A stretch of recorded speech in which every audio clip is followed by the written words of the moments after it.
Welcome back everybody to Sporting Logically.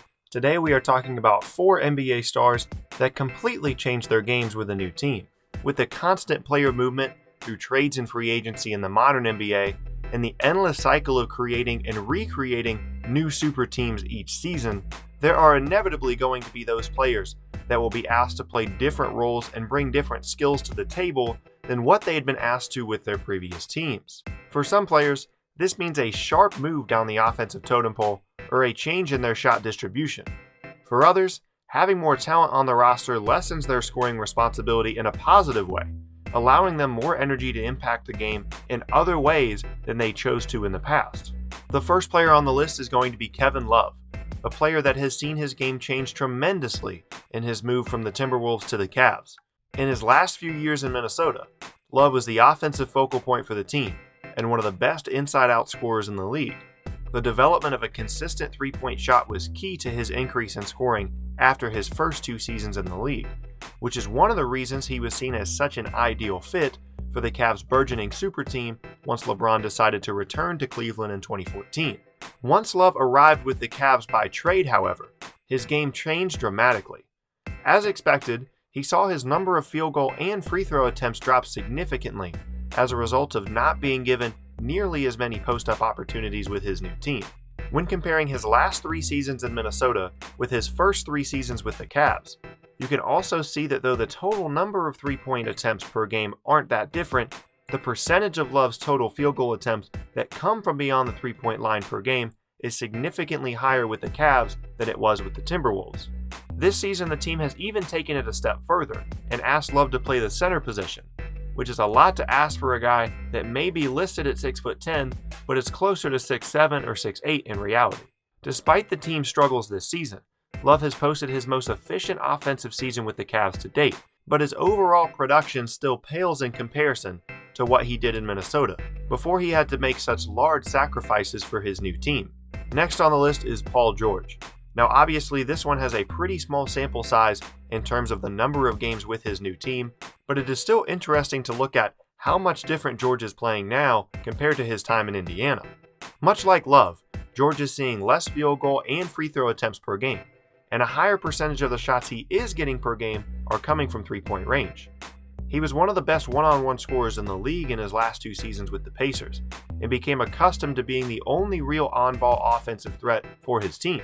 Since his move to OKC to play with Russell Westbrook and Carmelo Anthony, however, he has seen his offensive opportunities plummet, mostly being relegated to playing off the ball from the Thunder's other 2 stars.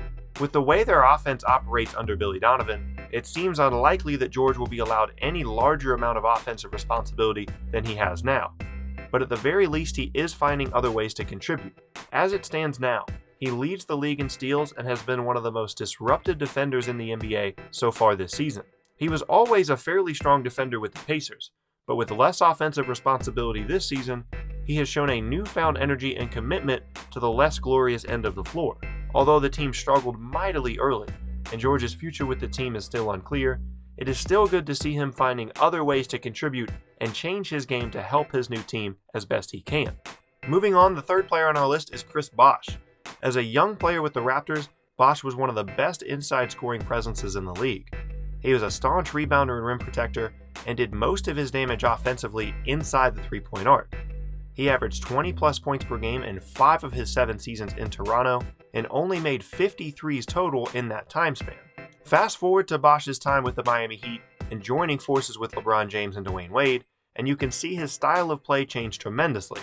Although he didn't initially extend his range all the way out to the three-point line, Bosh saw a large decrease in his field goal attempts per game with his new team, as he saw less post-ups and more mid-range or pick-and-pop opportunities.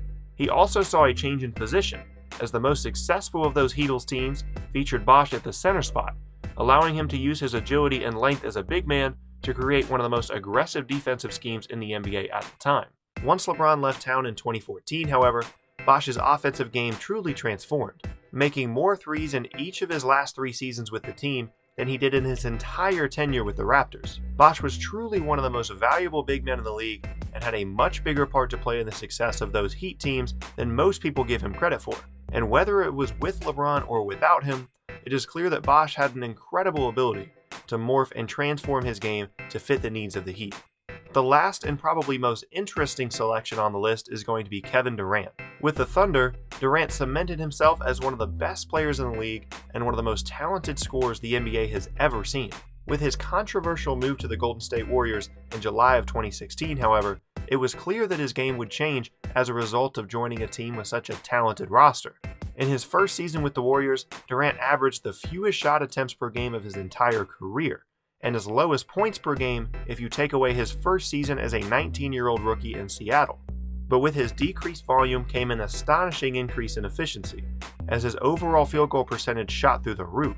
Although it is interesting to look at how much these numbers changed based on his change in team, it wasn't entirely surprising considering he was moving from a team that featured a ton of isolation basketball in OKC to a team in Golden State that prioritizes ball movement and finding the best shot on each possession.